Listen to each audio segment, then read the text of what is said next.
Friday, the 19th of December 2025. Ladies and gentlemen, welcome to the 6:30 p.m. news on BNews 1. These are the headlines. With just 5 days to go until Christmas, excitement is building across the country as families prepare for the festive celebrations. Gifts, giving, and holiday tradition, the spirit of joy and giving is filling the air. And also, Islamic finance is emerging as a new tool for local development in the city of Garoua, with authorities working to demystify this innovative financial approach and make it accessible to the general public. The 6:30 p.m. throws light on the issue tonight. That was it for the headlines, the development and more. Up next.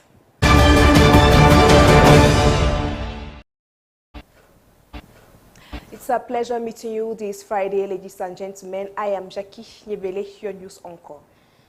In Garoua, the Ministry of Finance held an awareness seminar to demystify Islamic finance, a mechanism still little known to the general public, by explaining it in a simple and accessible way. Reports. In Garoua, the Ministry of Finance reached out to local populations to shed light on the financial mechanism still little known to the general public. Islamic finance, long perceived as complex or reserved for a select few, this approach was explained in simple terms during an awareness seminar organized in the regional capital of the North. For several hours, economic actors, financial institution representatives, and community leaders exchanged with a delegation from the Ministry of Finance led by Mrs. Abbas Samira, head of the Studies and Project Units at the General Directorate of the Treasury. The objective of the meeting was to demystify Islamic finance and make it a tool that is both understandable and accessible. Experts recall that this system is based on ethical principles, notably the prohibition of conventional bank interest, risk sharing, transparency, and investments in the real economy. This approach was presented as both compatible with profitability and well suited to local realities in a context where access to traditional credit remains difficult for parts of the population. The seminar was officially opened by the governor of the North Region, Jean Abate Edi, representing the Minister of Finance, who welcomed an initiative aligned with the socio-cultural realities of the North. The sessions were marked by educational presentations and interactive discussions on the opportunities Islamic finance offers to small and medium-sized enterprises, traders, and local entrepreneurs. Through this awareness campaign, the Ministry of Finance aims to support ongoing reforms in the financial sector and promote the adoption of new financing mechanisms. In Garoua, hope is now taking shape. With a better understanding, Islamic finance could gradually establish itself as a credible alternative within Cameroon's financial landscape. Cameroon held his regional council elections on the 16th of December 2025, completing the decentralization framework, while 7 incumbents were re-elected. 3 regions, the South, the Adamawa, and the Far North, welcomed new leaders amid tense contests in the South and the East. Reports. The regional councils were held in accordance with the electoral calendar on Tuesday, the 16th of December 2025, across the entire national territory of Cameroon.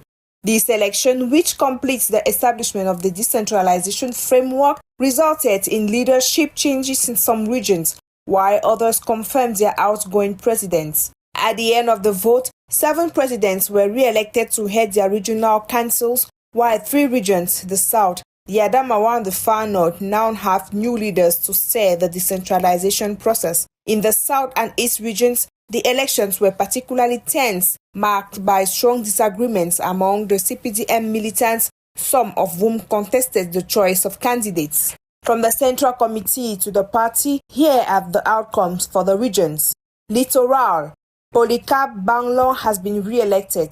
The West, Dr. Jules Hilaire Foka has been re-elected. The Center, Gilbert Timi Evuna, also continues his mandate.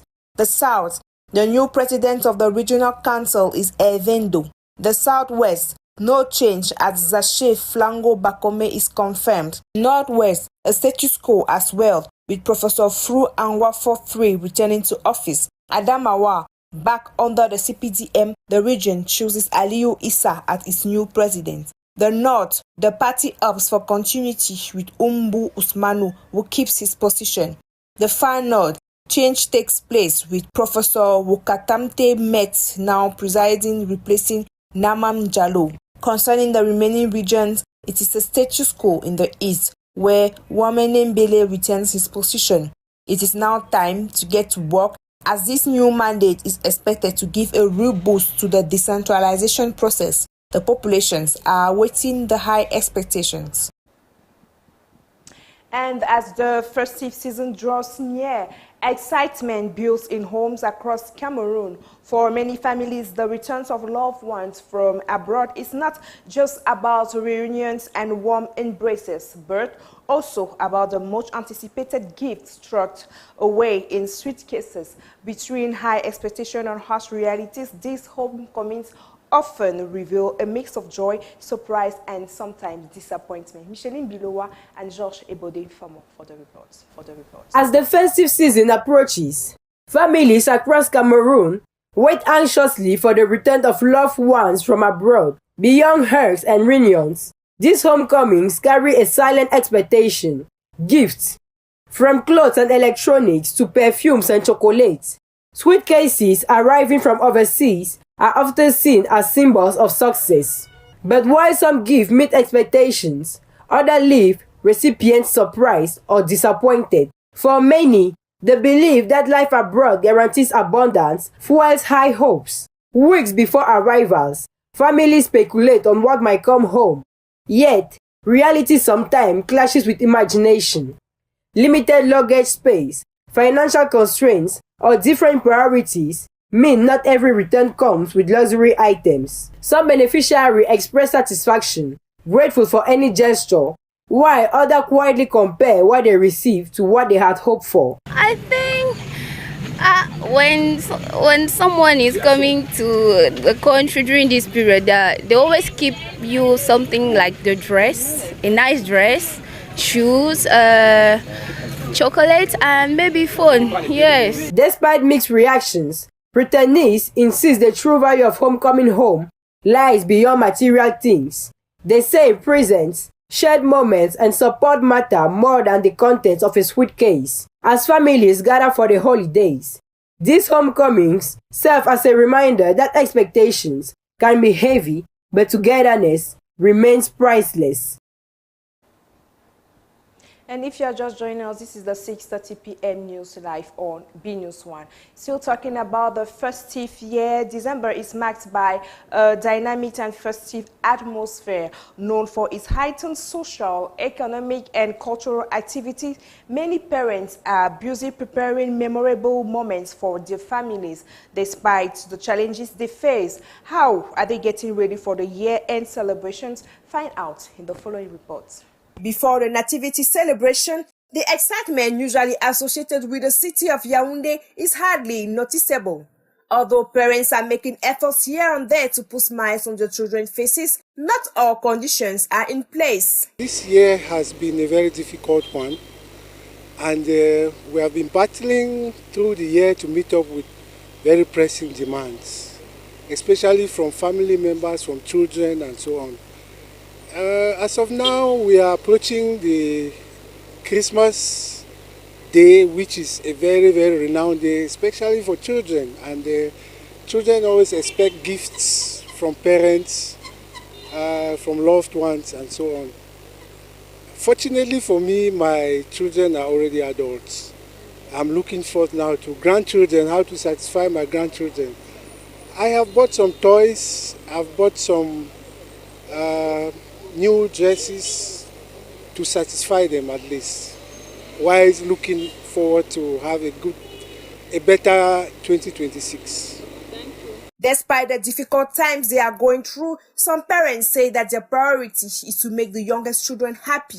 Various coping strategies have been put in place to ensure that this day does not go unnoticed. Despite the challenges encountered on all sides, the overall atmosphere remains optimistic, with hopes of ensuring joyful end-of-year celebrations.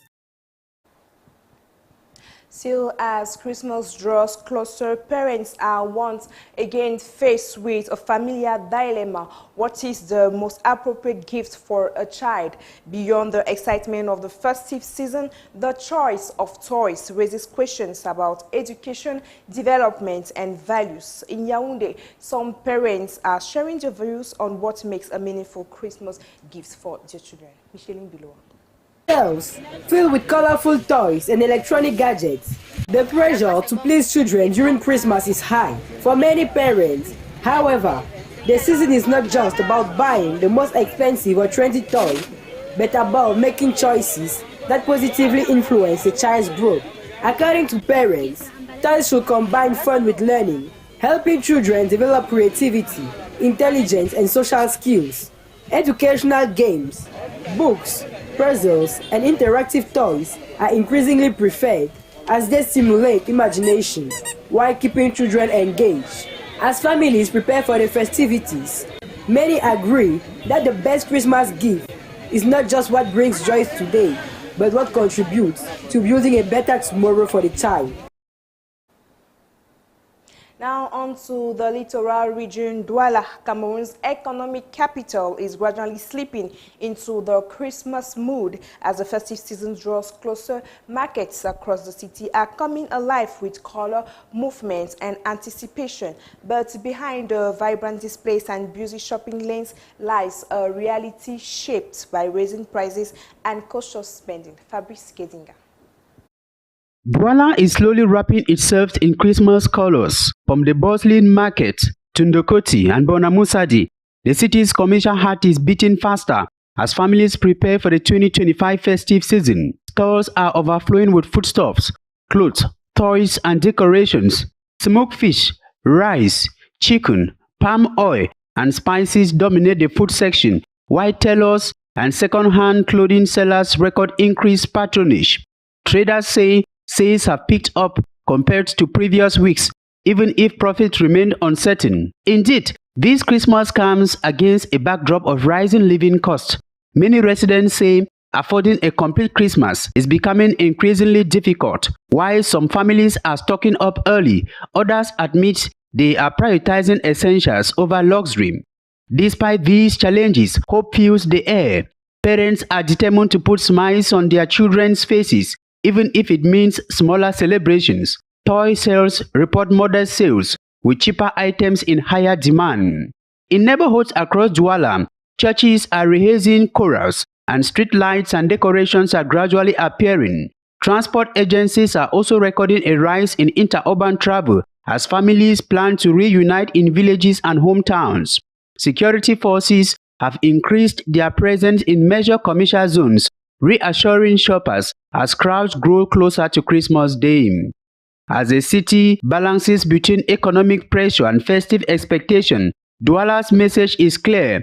Christmas 2025 may be modest for many, but the spirit of sharing, resilience, and hope remains alive in markets and homes of Cameroon's economic capital.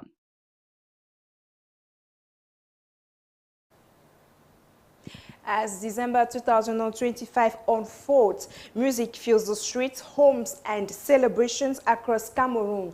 While Mbole clearly dominates the airwaves, other powerful sounds from Makossa to Afro-urban and regional hits have also shaped the festive atmosphere, turning the end-of-year period into a rich musical blend. Micheline Biloa once more. From early morning taxis to late-night celebrations, Mbole remains the heartbeat of December 2025. Tracks like Service Return, Semonte, and Pas de Boy have been on heavy rotation, driving dance challenges and setting the tempo for youth-led festivities.